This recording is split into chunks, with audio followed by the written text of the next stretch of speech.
ஒரு சம்பு தண்ணி எடுத்துக்கங்க. அத தோசைக்கல்ல ஊத்தி அதுக்குன்னு வழக்கமா ஒரு விளக்கமாறு வச்சிருப்பீங்கல்ல? ஆமாங்க. அத அடிப்பக்கமா திருப்பி சரிங்க. வரட்டுன்னு ஒரு 4 இழுப்பு இழுத்து சரிங்க. நல்லா கழுவி விட்டுருங்க. சரிங்க. ஒரு கிண்ண நிறைய மாவு எடுத்து பெரிய ரவுண்டாவும் இல்லாம சின்ன ரவுண்டாவும் இல்லாம சரிங்க. பொதுவா ஒரு ரவுண்ட ஊத்தி 4-5 வெங்காயத்தை போட்டு அள்ளி பொடி பொடியா நறுக்கி அப்படியே மேலாப்ல பரபர தூவி விட்டு சரிங்க. ஒரு நீளமான கேரட் எடுத்து அதையும் பொடி பொடியா நறுக்கி சரிங்க. அப்படியே மேலாப்ல பரபர தூவி விட்டு சரிங்க.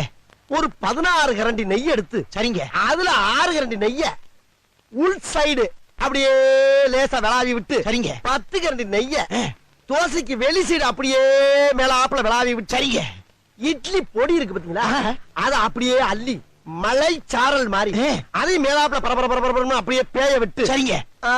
பொத்துனாப்ல அப்படி ஒரு பருத்து இப்படி ஒரு பருத்து அப்படியே ரெட்டி கலர்ல முருக விட்டு கம ஒரு ஊத்தப்பத்தை எடுத்து